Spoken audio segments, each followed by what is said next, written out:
Qué privilegio el que tenemos de ser parte de la escuela sabática.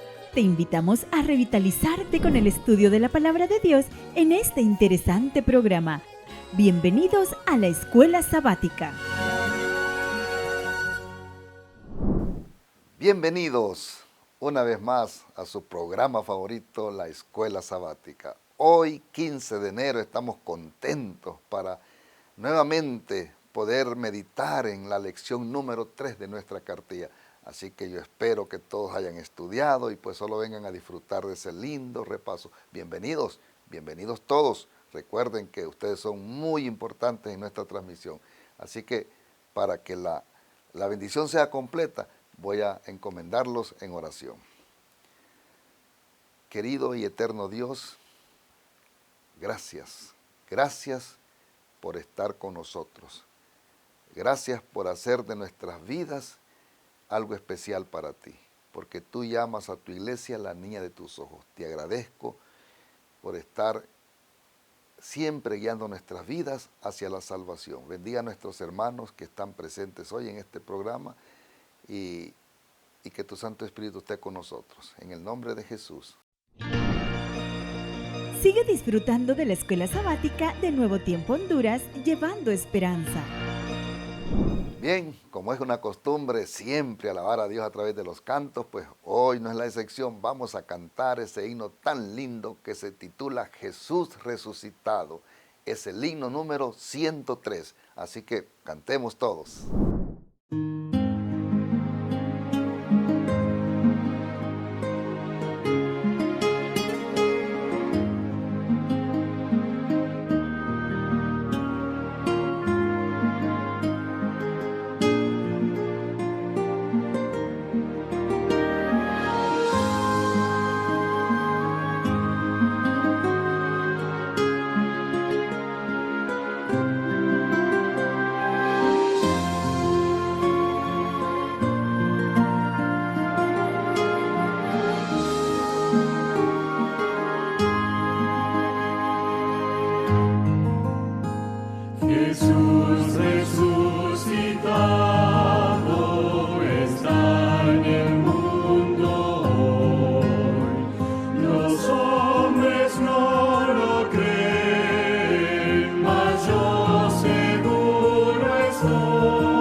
en su Hijo amado hay redención.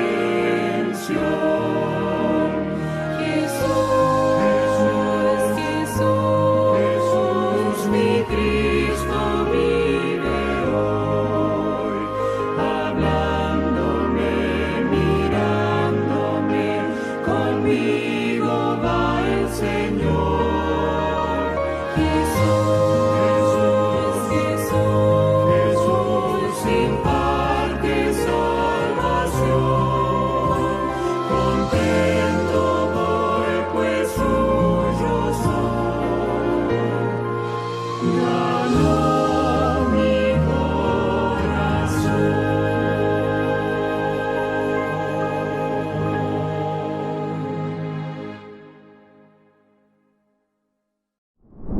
Es un momento también para la historia del relato misionero. Así que es muy importante. A mí me encanta porque me anima, me motiva. Esas historias son fabulosas. Así que ponga atención. Cuando Vino cumplió 3 años, su mamá decidió que quería enviarlo a la Escuela Internacional de Timor-Leste. Una escuela internacional no es como una escuela pública normal. Ir a una escuela pública en Timor-Leste es gratis y los maestros hablan portugués. Sin embargo, ir a una escuela internacional cuesta dinero y los maestros hablan inglés. La mamá de Vino quería que él aprendiera inglés, así que le pidió a su padre que encontrara una escuela internacional en Dili, la capital de Timor-Leste, donde vivían. El padre de Vino encontró varias escuelas internacionales, pero eran muy costosas. Entonces pasó frente a una iglesia adventista del séptimo día. En la valla de anuncios había un aviso de la Escuela Internacional Adventista de Timor. Había un número telefónico y llamó para pedir más información. Para su deleite, descubrió que sí podían pagar para enviar a Vino a la escuela. Los padres de Vino no eran adventistas, pero ya habían oído de ellos. El tío de su madre era adventista. Vino comenzó a estudiar en la escuela adventista. Rápidamente comenzó a aprender inglés y su mamá también. Cuando Vino volvía de la escuela, ella le pedía que le enseñara las palabras en inglés que había aprendido en la escuela. Hello, decía Vino. Hello, repetía su mamá. Goodbye, decía Vino. Goodbye, repetía ella. Con el paso de las semanas y los meses, sus lecciones de inglés eran más complejas. I love you, decía Vino. I love you, exclamaba su mamá. Inglés no era lo único que Vino le enseñaba después de la escuela. Cada día, Vino escuchaba historias bíblicas de sus maestros y le contó a su mamá de David y Goliat, Jonás y Jesús y el niño cuyo almuerzo alimentó a más de 5,000 personas. A ella le encantaba que su hijito le contara historias bíblicas. Los padres de Vino comenzaron a leer la Biblia. Tenían preguntas acerca de lo que leían, así que hablaron con el pastor de la iglesia adventista y con un misionero norteamericano que vivía en la isla. El pastor y el misionero visitaban habitualmente la casa de Vino. Llegó el día cuando los padres de Vino fueron bautizados y se unieron a la iglesia adventista. Hoy, no solo Vino asiste a la escuela adventista, sino que sus padres también van a la escuela, trabajan allí como cuidadores. Gracias a la escuela, toda la familia no solo hablan inglés, sino que más importante, aman a Jesús con todo su corazón. Parte de la ofrenda del 13º sábado ayudó a abrir la escuela adventista de Dili. Este trimestre, su ofrenda ayudará a construir un dormitorio para que los niños de ciudades lejanas puedan estudiar y vivir en la escuela. Gracias por su aporte de esta ofrenda especial.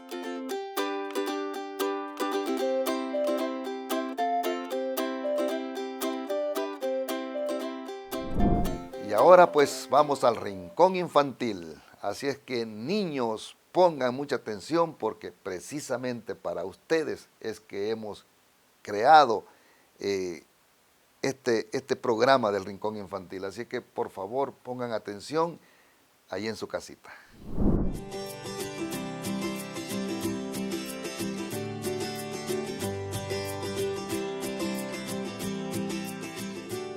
Hola queridos amiguitos, hoy les contaré una linda historia que se llama Esther salva a su pueblo. El versículo para memorizar está en Mateo capítulo 18, versículo 20, que dice: Porque donde 2 o 3 se reúnen en mi nombre, allí estoy yo en medio de ellos. El mensaje para la historia de hoy es: Dios escucha nuestras oraciones. ¿Oras con tu familia en tu casa? La reina Esther oró con sus sirvientes en el palacio. También muchas otras personas estaban orando por ella. Esther, la pequeña judía huérfana, quien vivió en un país extranjero, nació para ser reina. Mardoqueo le había enseñado a amar y honrar a Dios, pero también le había dicho que no contara a nadie que ella era judía. Mardoqueo no quería que el rey cambiara su actitud hacia Esther.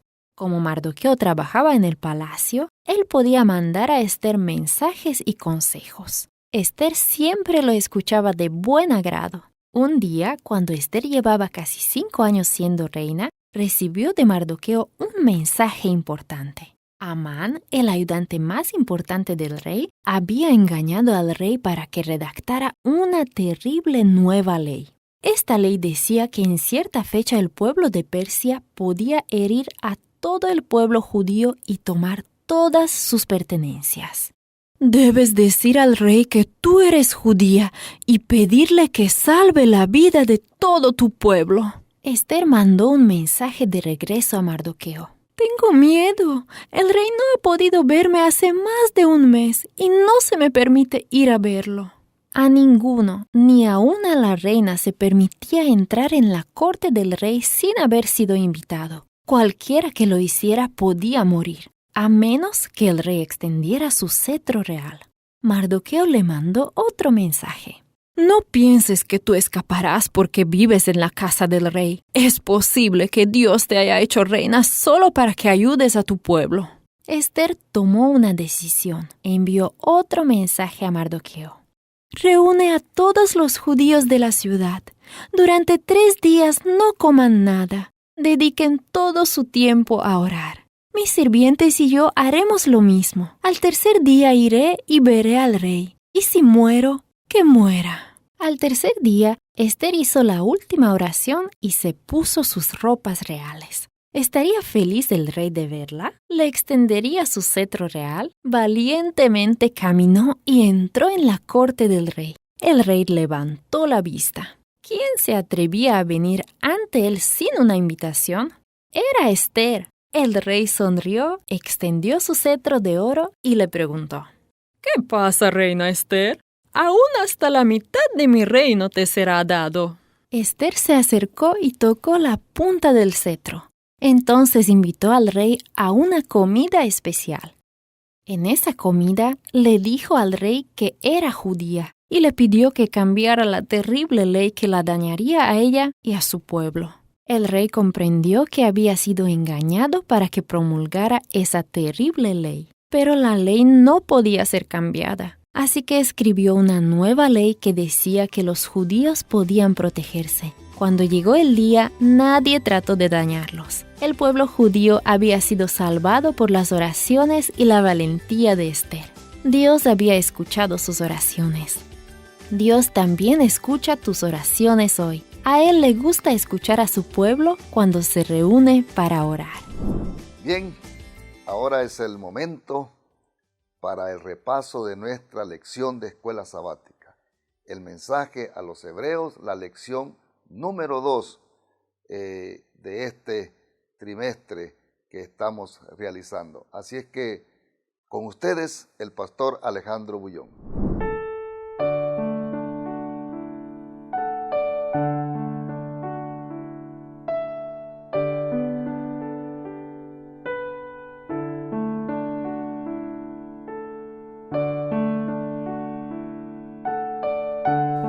Hola, mi amigo querido, qué bueno que Dios en su infinito amor permite que estemos juntos una vez más para estudiar esta vez la lección número 3 para el 15 de enero del año 2022. ¿Cómo se está yendo el año? Ya pasaron 15 días.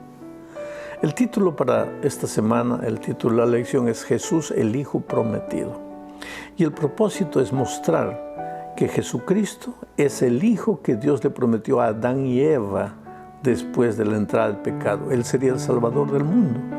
Y que ese Hijo vino a salvarnos y Él es el sostenedor de este mundo, es el creador del universo entero, es nuestro Dios protector. ¿Sabes que a partir de la promesa que Dios le hizo a Adán y Eva de que vendría un hijo que heriría al enemigo en la cabeza, mientras que el enemigo lo heriría en el calcañar? A partir de ese día, todas las mujeres en Israel eran ansiosas por tener un hijo varón, con la esperanza de que ese hijo fuese el libertador de Israel. Pena que ellos no entendieron que ese hijo no sería un hombre común, sería un Dios hecho hombre, y que su victoria no sería una victoria política, militar, sino una victoria espiritual. Derrotaría al enemigo de las almas. Esta semana vamos a estudiar prácticamente un solo texto. La primera parte del estudio de esta semana tiene como subtítulo "En estos postreros días". El texto para el estudio de toda la semana es Hebreos capítulo 1, versículos 2 y 3. Yo voy a leer ahora solo el versículo 2 y vamos a comentar solo la primera parte. El texto dice así: "En estos postreros días nos ha hablado por el Hijo, a quien constituyó heredero de todo y por quien asimismo hizo el universo". En estos postreros días. Se refiere a los días a partir de la llegada de Cristo a este mundo. De ahí hasta nuestros días, bíblicamente son los postreros días. Daniel, cuando escribe su libro, le llama a este periodo el tiempo del fin. Ya estamos en los postreros días, ya estamos en el tiempo del fin. Solo que no te da la impresión de que está durando mucho. Desde la venida de Cristo, la primera venida de Cristo hasta hoy, los postreros días, ¿cómo pueden ser postreros? Ya tendría que acabar. Es que el tiempo de Dios no es nuestro tiempo, querido. Nosotros medimos el tiempo desde nuestra perspectiva humana. ¿Cuántos años vivimos nosotros? 100 años en la mejor de las hipótesis. Ahora, ¿qué es 100 años delante de la eternidad de Dios? El propio Dios dice que un día para Él es como 1000 años para nosotros. O sea, para nosotros, desde nuestra perspectiva de 100 años, pues estos postreros días se está demorando demasiado. Sin embargo, desde la perspectiva de Dios, nada. Porque el tiempo de Dios no es el tiempo de los hombres.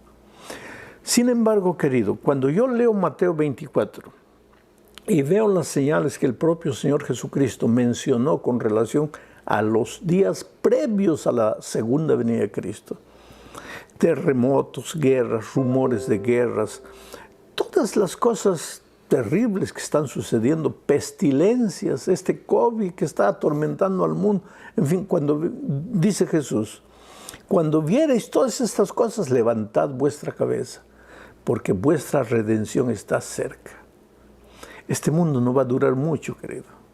Mira, los estudiosos del clima dicen que el calentamiento global va a acabar con este mundo por vuelta del año 2050. Que si el clima se continúa calentando de la manera que lo está haciendo, el mundo no llega al 2050. Los sociólogos dicen que si la humanidad se multiplica a la velocidad que se está multiplicando, allá para el 2050 no alcanzará comida para toda la humanidad. Quiere decir, el mundo está preocupado, está desesperado. Yo no, tú no. ¿Por qué? Porque nosotros tenemos esperanza. Porque en estos postreros días van a suceder cosas maravillosas. Prepárate. Claro que va a haber dolor, va a haber sufrimiento, va a haber guerras, rumores de guerras, terremotos, pestes, en fin, lo que tú quieras. El Brasil en estos días está sufriendo terriblemente, la parte del estado de la Bahía inundado, lluvias terribles, gente muriendo, gente herida, despojada de casa. Quiere decir, hay dolor en el mundo. Si yo tuviera que revisar el noticiario mundial, es evidencia de que estamos viviendo en los últimos tiempos, en los postreros días. Prepárate, querido. Pero lo que el texto de esta mañana dice, que en estos postreros días Dios nos ha hablado. Y ahora vamos a la segunda parte del comentario. Dice, Dios nos ha hablado por el Hijo. Leo el texto nuevamente. En estos postreros días nos ha hablado por el Hijo, a quien constituyó heredero de todo y por quien asimismo hizo el universo. Dios nos ha hablado por el Hijo. Dios nos ha hablado por el Hijo. En el Antiguo Testamento habló por los profetas. Ahora nos habló por el Hijo, a través del Hijo. ¿Cómo? No es un hablar fonético. Es interesante. Mira, en el Antiguo Testamento la palabra dabar puede ser traducido como palabra. Dabar en hebreo, palabra en español. Y en el Nuevo Testamento, logos, griego, palabra español. O sea, el dabar, la palabra del Antiguo Testamento, es equivalente al logos, la palabra del Nuevo Testamento. Y Juan 1:1 dice que en el principio era el verbo, el logos, y el logos era con Dios, y el logos era Dios. Y ese logos se hizo hombre. O sea, el mensaje, la palabra de Dios que fue hablada por los profetas en el Antiguo Testamento, en estos postreros días Dios habló por el Hijo. Cuando vino el Hijo, ya no vino la palabra fonética, ya no vino la palabra escrita, vino la palabra viva, la palabra viva. Por eso Juan dice que cuando los hombres vieron a Jesús, vieron la gloria de Dios, el carácter de Dios escrito, el mensaje escrito en la vida del Señor Jesucristo. Aquí el mensaje que debemos recordar es que el Evangelio no es solo palabra bonita predicada, el Evangelio es vida. Ahora no te desesperes, porque tú y yo podemos pensar, pero es tan difícil vivir el Evangelio. Claro que sí, porque cargamos la naturaleza pecaminosa. Sin embargo, cuando nos sometemos todos los días a Jesús, cuando vamos a Él arrepentidos de nuestros pecados, cuando vamos a Él suplicando que Cristo viva en nosotros, entonces los frutos del Espíritu aparecen en nuestra vida. Y ya no somos la palabra hablada, somos la palabra viva, la palabra encarnada. Así como la palabra se encarnó en Cristo, la palabra tiene que encarnarse en nosotros. Es por eso que Pablo dice que en estos postreros días Dios nos habló por el Hijo. Porque cuando el Hijo vivió entre los seres humanos, Él dijo, quien me ha visto a mí, ha visto al Padre. Quien me ha visto a mí, ha recibido el mensaje del Padre. Ha escuchado la voz del Padre. Ha recibido el Evangelio del Padre, porque yo soy el logos de Dios, yo soy el dabar, yo soy la palabra viva, porque la palabra de Dios no es teoría, es vida. Vamos a la tercera parte de la lección de esta semana. Es el resplendor de la gloria de Dios. El versículo 3 dice, el cual, siendo el resplendor de su gloria y la imagen misma de su sustancia, y quien sustenta todas las cosas con la palabra de su poder, habiendo efectuado la purificación de nuestros pecados por medio de sí mismo, se sentó a la diestra de la majestad de las alturas. La parte que necesitamos destacar aquí es la gloria de Dios. Jesús fue el resplandor de la gloria de Dios. Es interesante esta palabra resplandor. En griego es apaugasma, que quiere decir el reflejo que sale de un foco de luz, el reflejo que sale de una llama ardiendo en medio de la oscuridad, ese reflejo apaugasma. Y lo que Pablo está diciendo aquí, que Cristo es el apaugasma de Dios, el reflejo que sale de Dios. Mucho cuidado, querido, con mistificar las cosas. Dios tiene luz, proyecta luz. Es luz en el sentido de que con Él hay claridad, con Él no hay tinieblas, con Él no hay oscuridad. Pero cuidado con pensar que la luz es Dios. Dios tiene luz, pero la luz no es Dios. Entonces hay mucha gente que comienza a adorar al sol, a la luna, a las estrellas, a cualquier fuente de luz. No, Dios tiene luz. El resplandor de su gloria es luz. Pero no confundas que cualquier luz es Dios y comiences a adorar la luz en lugar de adorar a Dios. La palabra apaugasma, vuelvo a repetir, quiere decir el reflejo de un foco de luz. Y Jesucristo vino a esta tierra como el apaugasma del Padre, el apaugasma de Dios, el reflejo de la gloria del Padre. Pero esto es mucho más profundo de lo que tú imaginas. ¿Qué cosa es la gloria del Padre? ¿Es solo luz? Ahí es que nosotros podemos caer en la mistificación de la religión. ¿La gloria del Padre es solo luz? Cuando queremos la gloria del Padre tenemos que estar buscando luz. Mucho cuidado. Te voy a leer dos citas del Espíritu de Profecía. La primera está en Testimonios para los Ministros, página 508. Dice así: orad con Moisés, muéstrame tu gloria. ¿Qué es la gloria? Y ella responde, el carácter de Dios. La gloria de Dios no es solo luz. La gloria de Dios es su carácter que ilumina al mundo, que ilumina a las personas, que alumbra en medio de la oscuridad. Porque donde no está Dios, donde no está presente su carácter, todo es oscuridad, todo es tinieblas. Cuando Dios llega, se ilumina, porque las cosas se vuelven claras. Jesucristo vino a este mundo como el apaugasma de Dios, como la gloria de Dios, para mostrar el carácter de Dios. A Dios nadie lo ha visto, dijo él, pero el que me ha visto a mí, ha visto al Padre. Jesucristo, el apaugasma, el revelador de la gloria del Padre. Y nosotros, es interesante lo que la sierva de Dios dice, en Palabras de Vida del Gran Maestro, página 342, dice lo siguiente: el último mensaje de clemencia que ha de darse al mundo es una revelación de su carácter de amor. Los hijos de Dios han de manifestar su gloria. En su vida y carácter han de revelar lo que la gracia de Dios ha hecho por ellos. En su vida y en su carácter, los hijos de Dios van a revelar la gloria de Dios, el carácter de Dios. Pena que a veces nosotros malentendemos las cosas. Porque hay que obedecer, hay que cumplir, hay que guardar, no hay que hacer esto, no hay que hacerlo aquello. Y a veces lo decimos con tanta rabia, con tanta furia. ¿Y dónde está el carácter de Dios? ¿Dónde está la gloria de Dios? Pues ahí está la cosa. Confundimos las cosas. Confundimos completamente el Evangelio.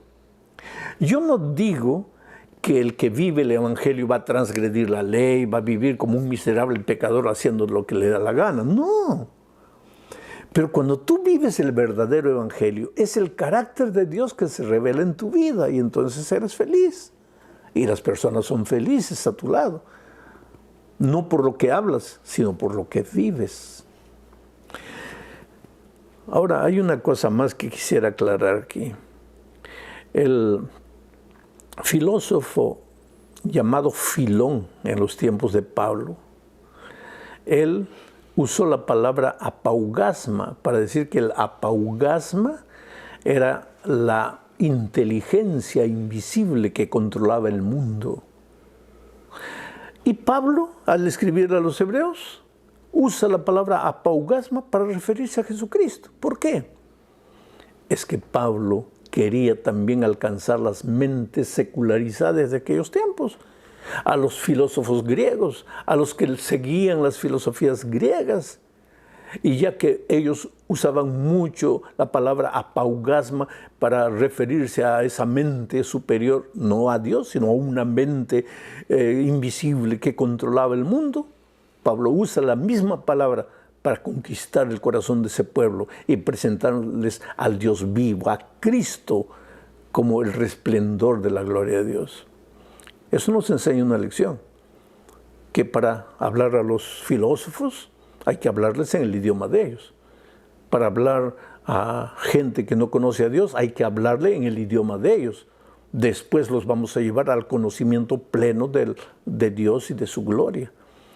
Entonces, querido, asimila esto y cuando tú te aproximes de una persona para predicarle el Evangelio, ten en cuenta lo que esa persona cree y comienza hablando con esa persona de las cosas que ella comprende, de las cosas que ella conoce, y después con amor las vas a traer al conocimiento del Evangelio. En la cuarta parte del estudio de esta semana veremos la expresión por quién hizo el universo. ¿Por quién hizo el universo? ¿Por quién? Por Cristo. Volvamos al versículo 2. En estos postreros días nos ha hablado por el Hijo, a quien constituyó heredero de todo y por quien asimismo hizo el universo. Esta expresión, por quien Dios hizo el universo, se refiere a Cristo. El quién es Cristo. Y muchos entienden como que Dios hubiera hecho el universo por amor a Cristo, que en la opinión de esas personas también Cristo sería un ser creado y por amor a Él Dios habría hecho el universo. Pero querido, cuando leemos Hebreos 1:10, la idea es completamente diferente. Dice, tú, oh Señor, en el principio fundaste la tierra y los cielos son obra de tus manos. Y se está refiriendo al Hijo, a Jesucristo. En el principio, Él fundó la tierra. ¿Y qué dice Juan 1:1? En el principio era Dios, el verbo. En el principio era el verbo. Y el verbo era con Dios. Y el verbo era Dios. Y cuando en la semana de la creación encontramos el relato de Génesis que dice, hagamos al hombre, Dios no dice haré al hombre, sino hagamos al hombre. Porque ahí estaba presente el Padre, el Hijo y el Espíritu Santo que se movía sobre la tierra desordenada y vacía antes de la creación. O sea, Dios, Padre e Hijo son un solo Dios. Tres personas diferentes, pero un solo Dios. Cristo es el creador. El Padre es el creador. El Espíritu es el creador. Dios es el creador. El único Dios es el creador. Vamos a la quinta parte y la parte final del estudio de esta semana hablando de la expresión yo te he engendrado hoy.